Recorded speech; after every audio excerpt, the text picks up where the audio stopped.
देखिए, मुद्दा जो है 4-5 मुद्दे हैं। बिजली है, सड़क है, पानी है, रोजगार है और महंगाई है। हमें छठी कोई चीज नहीं चाहिए, यही चाहिए हमें। बस ये हमें मिलती रहे, बस हम बहुत खुश हैं। हम टैक्स देते हैं, हम ये नहीं कहते हैं कि आप हमें रिटर्न में कुछ दीजिए। जो हमारी जिंदगी की जरूरियात हैं वो हमें मिलती रहनी चाहिए, बस काफी है उसके लिए, और कुछ नहीं है बस। तो मैं यही कहूंगा कि जब मैं तो ये कहता हूं कि अगर आप खुश हैं तो आप वोट दें, और अगर आप ना खुश हैं तब भी आप वोट दें। ये नोटा जो है, मैं इसके बिल्कुल हक में नहीं हूं। या तो फेवर में आप वोट दीजिए या आप अगेंस्ट दीजिए, आप वोट जरूर दीजिए। फिर आपको चिल्लाने का, रोने का, शिकायत कर रहे। देखिए, आज पोलिंग की शुरुआत हुई है। एक 15 दिन से जो प्रोसेस चल रहा था, तो आज लोग जो इंतज़ार कर रहे थे आज अपने हक़ का इस्तेमाल करेंगे।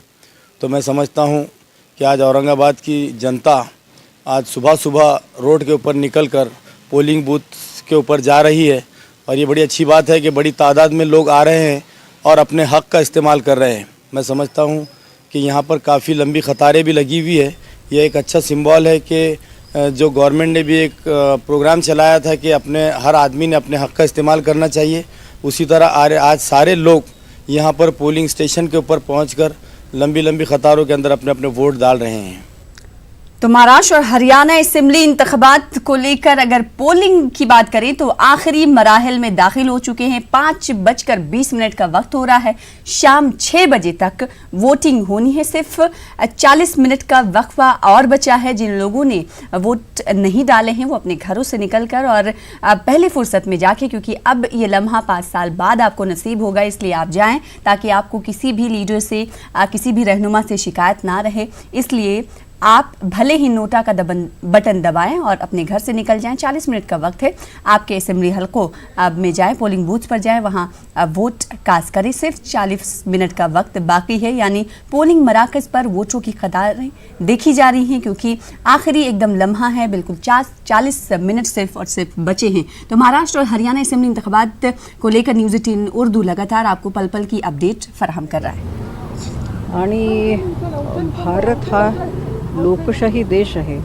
जगात सगळ्यात मोठी लोकशाही ही भारतामध्ये आहे। तो संविधानाने हा आपल्याला हक्क दिलेला आहे आणि तो समान सगळ्यांना अधिकार दिलेला आहे। मग पुरुष असो, स्त्री असो, गरीब असो, श्रीमंत असो, कुठल्याही जातीचा असो, धर्माचा असो, या सगळ्यांना प्रत्येकाला एक मत आहे। असं समान राजकीय दृष्ट्या सगळ्यांना एका पातळीवर आणून आपल्या संविधानाने आपल्याला मताचा अधिकार दिलेला आहे। तेव्हा हा एक मोलाचा अधिकार आहे, तो आपण बजावला पाहिजे आणि मला वाटतं प्रत्येक नागरिकाचं हे कर्तव्य आहे। तो कर्तव्य याद दिलाती हुई नजर आ रही है साबिक सदर जमहूरिया प्रतिभा पाटिल। उन्होंने वोट की कद्र कीमत पर रोशनी डाली और साथ ही साथ उन्होंने कहा कि वोट जो है आपके लिए हथियार के मानंद है, इसलिए अपने उस हथियार को ज़रूर इस्तेमाल करें। तो महाराष्ट्र और हरियाणा असेंबली इंतखाबात के ताल्लुक से पल पल की अपडेट हम आपको दे रहे हैं। अगर आखिरी मरहले की बात करें वोटिंग के अमल की, तो आखिरी मरहले की वोटिंग को देखते हुए लोग जो है पोलिंग बूथ पर दिखाई दे रहे हैं। और आपको बता दें कि 107 साल की उम्र दराज खातून ने भी वोट दिया है। तो क्या छोटे, क्या बड़े, क्या बुजुर्ग, क्या माजूर, सभी लोग आज पोलिंग बूथ पर पहुंच रहे हैं। ये जो तस्वीर आप देख रहे हैं ये 107 साला उम्र दराज खातून की है जिन्होंने वोट डाला है। जाहिर सी बात है कितनी सरकारों को उन्होंने अपने सामने आते और जाते देखा है। उन्हें पता है, इन बुजुर्ग खातून को पता है कि वोट की कद्र मंजिलत और इसकी अहमियत क्या है। इसलिए आज फिर से वो वोट कास्ट करने के लिए पोलिंग बूथ पर पहुंची। इसके लिए उन्होंने दूसरों का सहारा भी लिया। और बात अगर पोलिंग परसेंटेज की कर लें, आखिरी मराहिल की पोलिंग परसेंटेज आपको बता रहे हैं। 5 बजे तक की पोलिंग परसेंटेज है। नंदूरबाग की ग्राफिक्स इस वक्त टीवी स्क्रीन पर सामने है, जहां पर 51% वोटिंग रिकॉर्ड की गई है और तस्वीरें भी आप साथ ही साथ देख रहे हैं। वहीं पोलिंग परसेंटेज की भी बात कर रहे हैं। धुले की बात करें तो यहाँ पर 45% 5 बजे तक का वोटिंग फीसद रिकॉर्ड किया गया है। तो महाराष्ट्र में कम पोलिंग परसेंटेज रिकॉर्ड किया गया है बनिस्बत हरियाणा के। हरियाणा में खासा जोशो खरोश लोगों में देखा जा रहा है। लोग पोलिंग बूथ्स पर पहुंचे हैं, वहां के क्या कुछ आंकड़े हैं वो भी बताएंगे। और इस वक्त टीवी स्क्रीन पर ग्राफिक्स जो हमारा आंकड़ा बता रहा है वो जलगांव का बता रहा है। 41% लोगों ने अपना वोट कास्ट कर दिया है। इसी तरह से दिगर असेंबली हलकों का रुख कर लेते हैं। दिगर असेंबली हलके में बुल्ढाना में 47% वोटिंग रिकॉर्ड की गई है शाम 5 बजे तक, यानी 1 घंटा का जो ये वक्त है 5 से 6 का, उस की पोलिंग मजमूई तौर पर जब पोलिंग का अमल ख़त्म हो जाएगा तो मजमूई तौर पर कितनी पोलिंग हुई महाराष्ट्र में ये भी हम आपको बताएंगे। हालांकि इस वक्त जो 5 बजे तक का आंकड़ा है वो टीवी स्क्रीन पर आपके सामने है। अकोला की बात कर लेते हैं। चलिए, अकोला का ग्राफिक्स इस वक्त टीवी स्क्रीन पर है। 42% लोगों ने अपने हक के रायदही का इस्तेमाल कर दिया है अकोला में। इसी तरह से दिगर असेंबली हलकों का भी हम रुख करेंगे और आंकड़े बताने की आपको कोशिश करेंगे कि 5 बजे तक कितनी फीसद वोटिंग रिकॉर्ड की गई है। और ये वाशिम का आंकड़ा आप टीवी स्क्रीन पर ग्राफिक्स के जरिए देख पा रहे हैं, जो 48% रिकॉर्ड की गई है, यानी 5 बजे तक का ये वोटिंग फीसद है महाराष्ट्र के वाशिम का। लोगों का खासा जोशो खरोश भी दिखाई दे रहा है। शाम ढलते ढलते ख़वातीन की तादाद भी काफ़ी पोलिंग बूथ्स पर दिखाई दे रही है।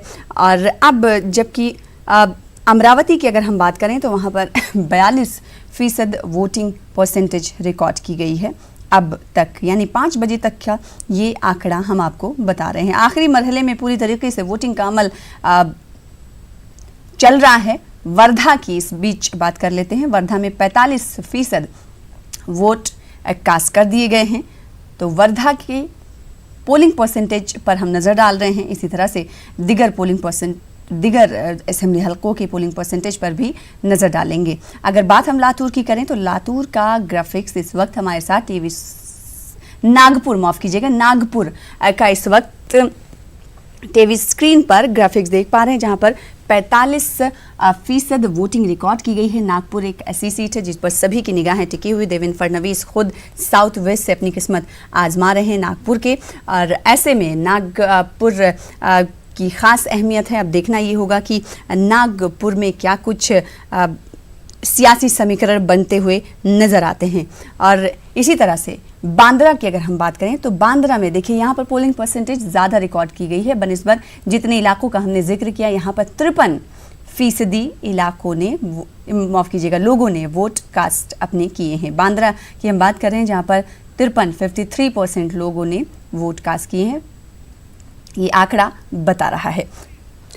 गोंदिया की बात कर लेते हैं। गोंदिया में 54, बांद्रा से भी ज़्यादा 1% यहाँ पर ज़्यादा है। तो गोंदिया में लोगों ने 54% वोटिंग परसेंटेज रिकॉर्ड की गई है। ये 5 बजे तक का आंकड़ा है जो हम आपके सामने पेश करें। तो न्यूज़ 18 उर्दू लगातार आपको आंकड़े पेश कर रहा है। गढ़चिरौली की बात करेंगे। गढ़चिरौली जो है नक्सल मुतासरा इलाका है, इसका सरहद छत्तीसगढ़ से मिलता है। यहाँ पर 53% वोटिंग रिकॉर्ड की गई है, जो कि काफ़ी खुशी की खबर है। और यहाँ पर लोगों ने बढ़ चढ़ कर जोशो खरोश दिखाते हुए वोटिंग के अमल में हिस्सा लिया है।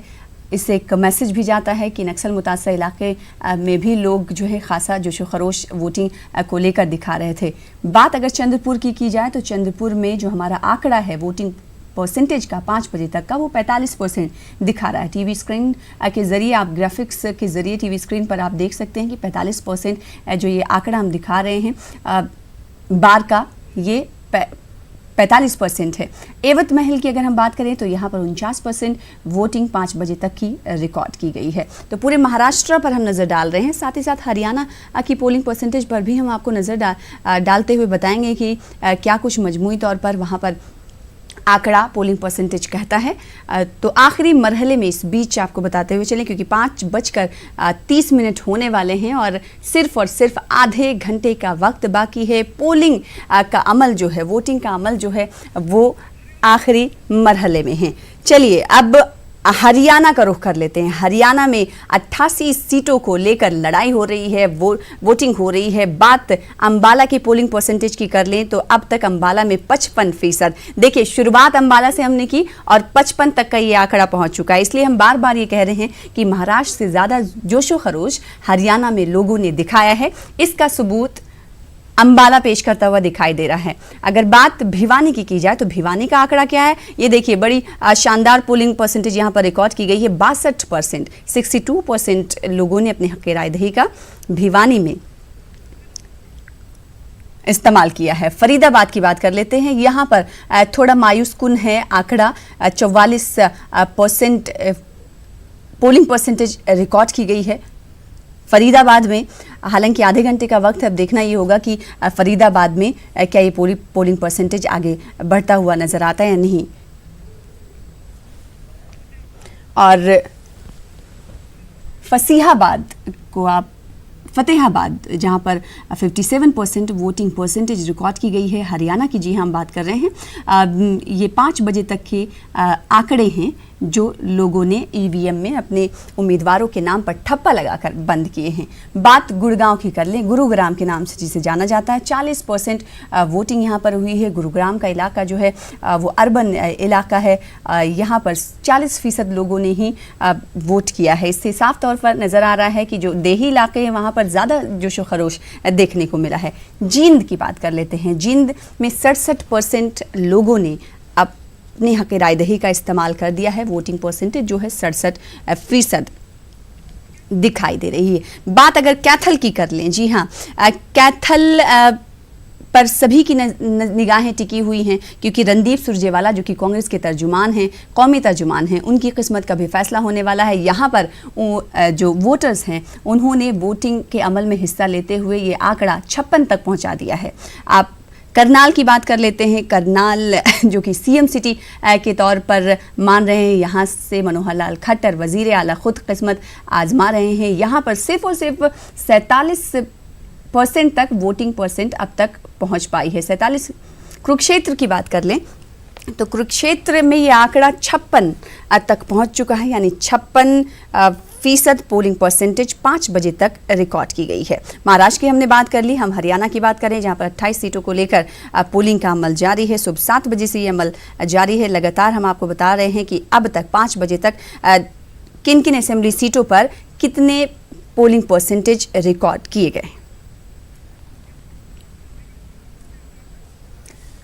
तो आखिरी मरहले में वोटिंग का अमल पहुंच चुका है और अब से उल्टी गिनती भी उम्मीदवारों की किस्मत की शुरू हो गई है क्योंकि जैसे जैसे दिन करीब आएंगे उम्मीदवारों की जो धड़कनें हैं वो तेज़ होती हुई जाएंगी क्योंकि आज तमाम उम्मीदवारों की किस्मत का फैसला ईवीएम में आवाम बंद कर रहे हैं। महज आधा घंटे का वक्त बचा है। अब सिर्फ और सिर्फ पिटारा खुलेगा और सर पे किसका ताज सजेगा ये देखने वाली बात होगी। 24 अक्टूबर को सभी का इंतजार है। देखना ये होगा कि कांग्रेस अपनी खोई हुई साख को बचा पाती है या नहीं, या फिर बीजेपी दोनों रियासतों हरियाणा और महाराष्ट्र में जिस तरीके से पहले 2014 से पहले जो सरकार थी उस कांग्रेस लौट पाती है या नहीं, या फिर बीजेपी एक बार फिर से सत्ता पर, इख्तिदार पर काबिज होती है नहीं। इन तमाम सियासी मसलों पर बातचीत करने के लिए हमारे साथ खास मेहमान जुड़ रहे हैं जिनका तारुफ करा दें। 4 खास मेहमान हमारे साथ मुंबई से लगातार इस वक्त टीवी स्क्रीन पर आप उनको देख सकते हैं, उनका तारुफ भी करा दें। हमारे साथ धनराज वंजारी साहब हैं जो कि वंचित बहुजन अघाड़ी के नायब सदर हैं, आपका इस्तकबाल करते हैं सर। साथ ही साथ अब्दुल समद साहब हैं जो कि MIM लीडर है, आपका भी खैर मकदम करते हैं। मुनाफ हकीम साहब हैं जो कि कांग्रेस लीडर है, हमें ज्वाइन कर रहे हैं मुंबई से। और कांता नालवाड़े साहिबा हैं जो कि बीजेपी की एक स्पोक्स पर्सन हैं। सबसे पहले मैं शुरुआत करना चाहूँगी मुनाफ हकीम साहब आपसे। कांग्रेस के लिए ICU से निकलने का ये मौका है। आपको लगता है कि आधा घंटे के बाद जब ये वोटिंग का अमल खत्म हो जाएगा तो क्या कांग्रेस के जो लीडरान हैं, NCP के साथ आपने इत्तेहाद किया है, क्या कुछ नया कर पाएंगे? क्या अपनी खोई हुई साख को दोबारा कांग्रेस अपनी डूबती हुई नैया को पार करते हुए दिखाएगी? कितनी उम्मीद है आपको?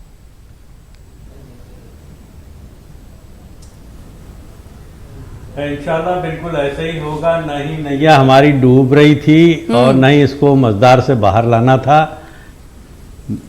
बिल्कुल हालात दुरुस्त है, लोग हमारी काम को बेहतर ढंग से समझ रहे हैं। और इतना ही नहीं है, पूरे महाराष्ट्र में पिछले 5 साल में जिस तरह से आवाम की खिदमत का वादा जो इन्होंने किया था, ये सारा जुमला साबित हुआ।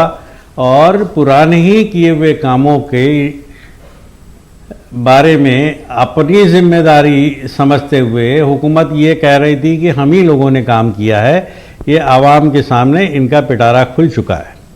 जी, तो आपका ये कहना है कि बीजेपी ने जो किया है इन 5 सालों में, आवाम ने उसको वोट के जरिए मुक़य्यद कर दिया है और इसकी तस्वीरें 24 अक्टूबर को सबके सामने होंगी।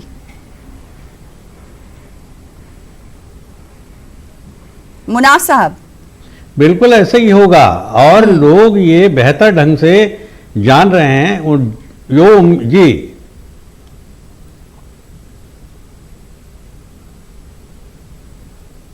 जी बोलिए मुनाफ साहब।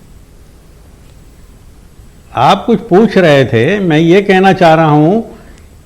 हाँ, पूरे महाराष्ट्र में जो वादा इन लोगों ने किया था, जितना सब कुछ लोगों से बेरोजगारी के बारे में इनका वादा रहा, गरीब बस्तियों की तरक्की के बारे में कहा था, शहर के इलाकों के अंदर जो मायूसी आज नजर आ रही है कि वोटिंग परसेंटेज बिल्कुल डाउन है, उसकी वजह ये रही कि लोगों में वो काम जो इन्होंने वादे किए थे उसको पूरे नहीं किए हैं। इसलिए हम पूरी उम्मीद करते हैं कि 24 तारीख को जो फैसला होगा, इनको घर भेजने के अलावा कोई दूसरा आपको नजर नहीं आएगा। ठीक है, कांता नालवाड़ी साहिबा बीजेपी के लीडरान की तरफ से, और आप खुद बीजेपी की स्पोक्स पर्सन हैं, तर्जुमान हैं, आप खुद मेरा ये मानना है कि यही कहेंगे कि आपकी पार्टी की वापसी होगी, लेकिन जो दीगर पार्टियां हैं, अपोजिशन पार्टियां हैं, उनकी तरफ से यही कहा जा रहा है कि कुछ काम नहीं किया गया, सिर्फ ज़बानी जमा खर्च किया गया, लोगों के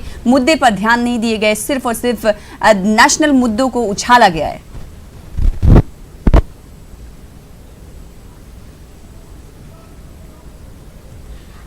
विपक्ष के लोग तो यही कहेंगे, उनको ये कहने के अलावा कोई चारा नहीं है, और इतना काम किया है तो भी वो कबूल नहीं करेंगे। लेकिन मैं आपको बताना चाहूंगी, मैं भले मुंबई शहर में रहती हूँ, लेकिन महाराष्ट्र में एक पार्लियामेंट का उपचुनाव भी हो रहा है जी। तो उस उपचुनाव की जिम्मेवारी थी, मैं वहां गई थी। लेकिन वेस्टर्न महाराष्ट्र में मैं पूरा प्रचार करके कल मुंबई में आई हूँ, और मुंबई में भी पहले करके गई थी। मैं आपको बताना चाहूंगी कि ग्रामीण क्षेत्र में, रूरल एरिया में मैं सभाएं ले रही थी, महिलाओं को मिल रही थी, लोगों को मिल रही थी। वहां देखिए, प्रधानमंत्री आवास योजना के तहत उनको यानी घर मिले हैं, उज्ज्वला गैस के तहत उनको गैसेस यानी मिले हैं, किसानों के खातों में डायरेक्ट यानी खाते में पैसा जा रहा है और लोग खुश है। उज्ज्वला योजना है, आप बीच में नहीं बोलोगे। देखिए, आयुष्मान योजना है जी, उसमें उसके द्वारा कितने गरीब लोगों का इलाज हो रहा है अस्पताल में, तो 4-5 लाख लोगों को इसका फायदा हुआ है। देखो, पानी की समस्या यानी कम हो गई है। विपक्ष तो बोलेगा ही, विपक्ष को ये बोलना भी चाहिए, लेकिन आप देखोगे कि देखिए अभी जो आप यानी हरियाणा और महाराष्ट्र की कंपैरिजन कर रही हो कि हरियाणा में ज्यादा वोटिंग हो रहा है और महाराष्ट्र में कम, तो इसका रीजन मैं आपको बताना चाहूंगी।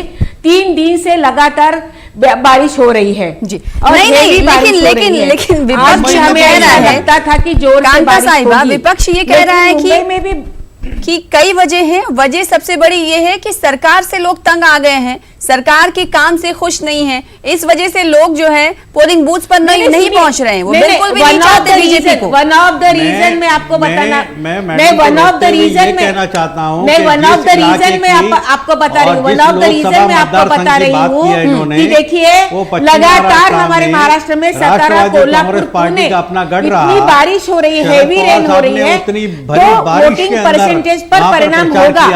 मुंबई में भी मैं आपको बताता हूँ, अभी तक 50% तक मुंबई में यानी वोटिंग हुआ है। ऐसे नहीं हुआ है, ऐसे नहीं है। देखिए, देखिए ये भाई साहब बोल रहे हैं 24 तारीख को यही बताएंगे जी, कि क्या आप हो बोलिए, आपको गया सुन है। रहे हैं। आपको भी दूध का दूध पानी का पानी मालूम पड़ेगा कि 24 तारीख को जब रिजल्ट आएगा तो हरियाणा में और महाराष्ट्र में ठीक। दोनों जगह की रियासतें वापस ठीक है। बीजेपी और हमारी जो महा अलायंस है यूटी सेना आरपीआई वगैरह उनको ही मिलेगी। आप देख लेना, क्योंकि पूरा नजारा अगर आप चुनाव में देखोगे, ये जो बात करें तो औरंगाबाद कुछ जगह की बात कर रहे हैं। ठीक है, धनराज बंजारी साहब आपके पास आना चाहिए। धनराज बंजारी साहब आपके पास आना चाहिए। टारगेट वोटर जो एमआईएम का है वो वंचित अघाड़ी का है। बेरोजगारी ऐसे में नहीं, आप आपको बताना ये चाहूंगा। मान रहे हैं, और हालांकि ये मानना चाहिए आपको कि कहीं ना कहीं इसकी वजह से नुकसान का सामना करना पड़ेगा। आवाज आ रही है मेरी? धनराज बंजारी साहब, आपसे सवाल ये कि टारगेट वोटर्स जो एमआईएम के हैं बिल्कुल वही आवाज- वोटर्स आपके भी हैं। हाँ जी। ऐसे में एमआईएम और वंचित अघाड़ी में वोट जो है बट जाएंगे, इसका नुकसान जो है दोनों पार्टियों को उठाना पड़ेगा। नहीं, ऐसा कुछ नहीं होगा, क्योंकि एमआईएम जो है, एमआईएम का अपना अलग हिसाब है। और एमआईएम अगर ये सोचती है कि पूरा मुस्लिम तबका जो है उनके साथ में है, तो ये बात सही नहीं है। हमारे पास में आज के तारीख में जो हमने कैंडिडेट्स दिए हैं उसमें तकरीबन 30 कैंडिडेट मुस्लिम है। ये जो एक हमारी सोच है कि एमआईएम गोज विथ मुस्लिम, सो बहुत सा जो तबका है, ऑल इंडिया उलेमा काउंसिल है, ऐसे बहुत से लोग हैं जिन्होंने वंचित बहुजन आघाड़ी को अपना सपोर्ट दिया हुआ है। ठीक। अब यहाँ पर ये जो दो बातें हो रही है, ये कांग्रेस की और बीजेपी की, बीजेपी के लिए तो मैं ये कहूंगा कि भैया जन्नत की हकीकत सभी जानते हैं गालिब, दिल के बहलने को ये ख्याल अच्छा है कि हम विकास कर रहे हैं। किस बात का विकास कर रहे हैं, ये कोई गांव में जाकर उस आदमी से पूछे, बड़े बड़े स्टेज में आकर भाषण कर देना, अमेरिका में जाकर डोनाल्ड साहब से हुस्टन का शो बना देना, इसका ये अगर देश का विकास है तो मालिक आपका भला करे। लेकिन मैंने विदर्भ के रीजन में, महाराष्ट्र का बहुत बड़ा तबका है विदर्भ का, विदर्भ के रीजन में 10 दिन में कम से कम 56 मीटिंगें ली हुई है। वहां जाकर कोई लोगों का दर्द पूछे, ठीक है, 10 रुपए कांता की साहिबा है, कीमत उन्हीं से उनको पूछ लेती क्या हूँ। वो होती ये है? कह रही है कि रस्ते रूरल किस एरियाज में कदर- वो गई, और जिसका जिक्र आप कर रहे हैं, क्योंकि रूरल एरियाज में कहा जा रहा है कि बिल्कुल हालात गलत जो है रिपोर्ट बद है। से बदतर हैं। फिर किस जमीनी हकीकत की कांता साहिबा आप बात कर रही हैं?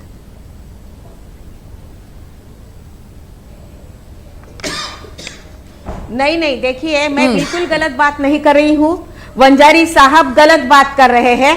वो जहां गए होंगे उनके लोग सामने होंगे, उनसे उन्होंने बात की होगी। मैं आपको यानी हाँ, तो तुम जहां गए होंगे वहां तुम्हारे लोग सामने होंगे। अच्छी तरह से, क्योंकि हमारे लोग कौन से, तुम्हारे लोग कौन से है? जहां भी जाए खाली जय श्री राम के नारे लगा अरे दो, जहां भी वंजारी जाए साहब आप भारत माता की जय कह दो। अरे तुम्हारा चीफ मिनिस्टर, महाराष्ट्र की बात तुमको बता दूं, चीफ मिनिस्टर, अरे वंजारी साहब बीच में मत बोलो। तो भारत माता की जय, भारत माता आप की बोल जय रहे थे चिल्लाता तो है मैंने माइक बीच पे। में नहीं समझ बोला में आनी था। चाहिए तुमको। वंजारी साहब ठीक है, आप कांता जब साहिबा बोल बोलिए। वंजारी साहब चुप हो गए। अरे क्यों गुस्सा करते हो? मुझे बोलने दो ना। बोलिए। हाँ, आप बीच में क्यों बोलते हो? आप बोल रहे थे तो मैंने बीच में नहीं आपकी बात काटी थी। आपका हमारे समय बात- आएगा तो don't जो come बोलना personal. है ना बोलो, Don't हम come सुनने के लिए personal. तैयार हैं। हमारे तुम्हारी की बात लेकिन नहीं है। गलत हमारे पिक्चर लोग, सामने मैंने मत आपका पेश करो। पर्सनल जिक्र आप नहीं पिक्चर किया। गलत पेश कर रहे हो। वंजारी साहब 24 तारीख को आपको पता हाँ। चलेगा। ठीक है, Don't आप come personal. कांता साहिबा पूरी तौर पर आप ये नहीं कह सकती कि पिक्चर जो है, तस्वीर जो है वो गलत तरीके से पेश की जा रही है। फिर हम उस आंदोलन को क्या कहें जो मुंबई पहुंचा था, लाखों की तादाद में, हजारों की तादाद में किसानों का आंदोलन जो है पहुंचा था, लाल झंडे लेकर पहुंचा था, आप उसको क्या कहेंगी? उसे तो दुनिया ने देखा था, कि आप उसको झुटलाएंगी? कांता साहिब झूठ है इनके लिए। नहीं, देखो उनकी कर्ज माफी भी हो गई है। अभी किसान खुश है, उनके खाते में पैसे जा रहे हैं 6,000 रुपए। छोटे किसान को, छोटे दुकानदारों को पेंशन मिल रही है। आप गांव-गांव जाके देखिए, सबको घर मिल रहे हैं, झूठ है। बिजली मिल रही है। एमआईएम लीडर अब्दुल जो हमारा है महाराष्ट्र का, अब्दुल समद साहब भी हमारे बीच है, हमारे दरमियान है, उनके पास चलते हैं। समद साहब, अब नहीं देखिए 2014 में जो है तो वो 2 हमारे सीटें खिलाफ आपके तो कब्जे में बोले गई ही थी और उसके बाद हम पार्टी के जो है विपक्ष की हौसले हैसियत बुलंद से हैं। नहीं, ऐसे में हम ये 44 समझते हैं सीटों कि पर आपकी कांता पार्टी ने बहन जो उम्मीदवार आंकड़ों को उतारा पेश है। कर रही है, कितनी बड़ी सीटों खुशी पर की आप बात है, अगर कब्जा लोगों जमा को अगर सकते हैं, मिलता क्या है कुछ तो कोई उसमें दिक्कत नहीं है। कहना चाहेंगे? मगर असल ये है कि जितने भी आंकड़े पेश किए गए वो सारे के सारे झूठ अब्दुल है। समद साहब। न किसानों के अकाउंट में पैसा गया, दोहरा दीजिए। न ही किसी को अब्दुल समद रोजगार साहब मिला, एक सेकेंड न वंजारी खेतों में एक काम करने सेकेंड वाले मजदूर मुनाफ खुश साहब हैं, आपको रोकना न चाहूंगी। महिलाओं पे मुनाफ अत्याचार साहब वो कम हुए। मुनाफ साहब आप आपसे बात सवाल क्या मैं कर रहे हैं, करूंगी, कौन सी आपके पास तरक्की लौटूंगी। की और मुनाफ कौन सा साहब विकास? रुकिए। मुनाफ साहब आपके पास लौटूंगी मैं। हमारा सवाल इस वक्त समद साहब से। समद साहब 2014 में जो रिजल्ट आया एमआईएम के लिए वो काफ़ी खुश करने वाला था। ऐसे में एमआईएम अपने को स्ट्रेच करती हुई कई ज़्यादा उम्मीदवारों को आपने मैदान में उतारा, 44 उम्मीदवार हैं। ऐसे में वंचित के साथ इस बार आपने इंतखाब अलायंस करके इंतखाब नहीं लड़ रहे हैं। क्या लगता है आपको कि इसका कहीं ना कहीं नुकसान उठाना पड़ सकता है, क्योंकि आपके जो कोर वोटर हैं और वंचित के जो कोर वोटर हैं वो लगभग सेम हैं?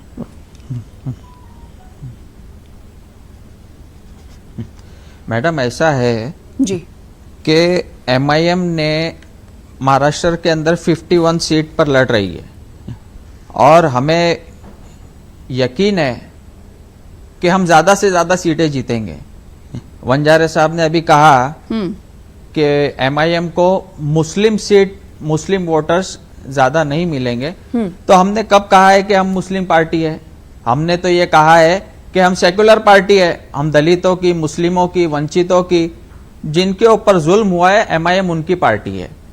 और हमारे सदर असदुद्दीन ओवैसी साहब ने तो कहा था कि हम वंचित से अलायंस करने को तैयार हैं।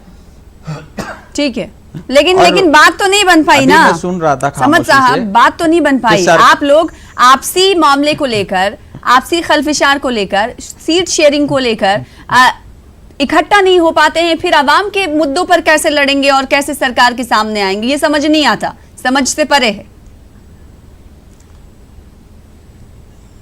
देखिए मैडम, ऐसा है कि कुछ सीटों पे मतभेद यानी हो अपने सकता मफाद है, के खातिर अब लेकिन आवाम के हमारा फायदे को नारा नहीं जो है, देखते। जय भीम और जय मीम है। यानी एमआईएम हो या फिर वंचित अघाड़ी हो, सिर्फ और सिर्फ जो इनका कहना होता है कि बीजेपी को इख्तिदार से दूर रखना है, एनसीपी को, कांग्रेस को इख्तिदार से नहीं, दूर हम- रखना है, हम तो सिर्फ और आवाम सिर्फ के मकसद फायदे ये के होता है, लिए ही बल्कि काम फायदा कर अपने रहे हैं। लिए होता है।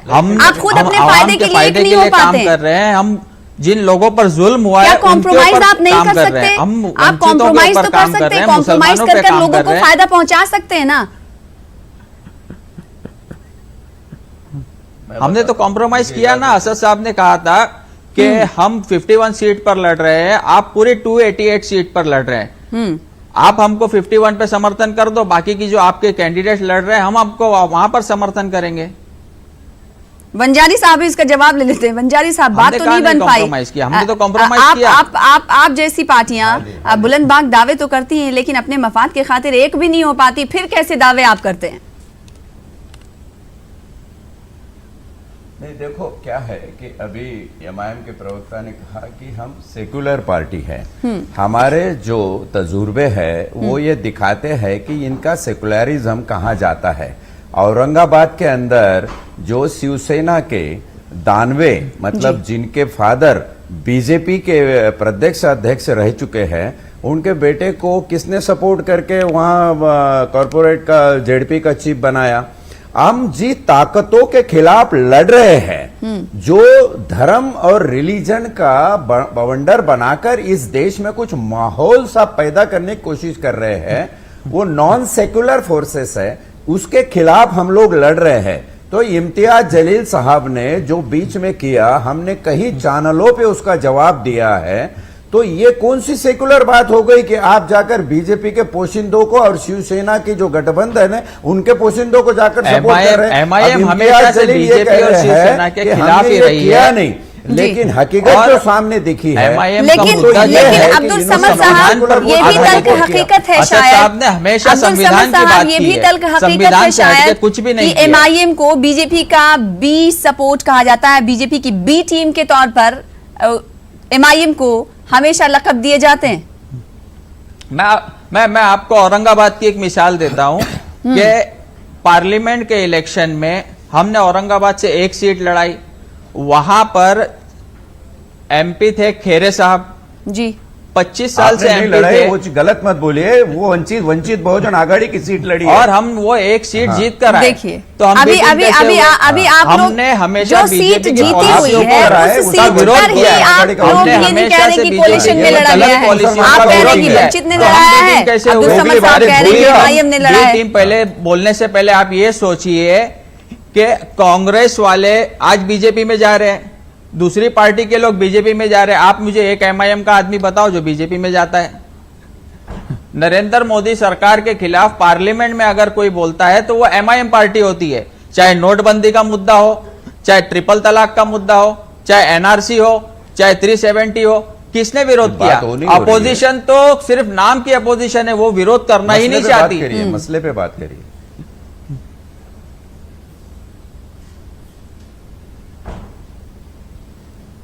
मुनाफ साहब, आप सुन रहे हैं तमाम सियासी पार्टियों को। आपने देखा कि वंचित क्या कुछ कह रही है। 2014 के बाद अभी जो इलेक्शन हुए हैं पार्लिमानी सीट के लिए, उस सीट पर भी वो आपस में लड़ रहे हैं कि ये वंचित ने लड़ाया था, ये एमआईएम ने लड़ाया था। यानी जो सीट लड़ी जा चुकी है उस पर ही इत्तेफाक नहीं है, जिस पर इनका एमपी चुनकर लोकसभा पहुंच चुका है। दरअसल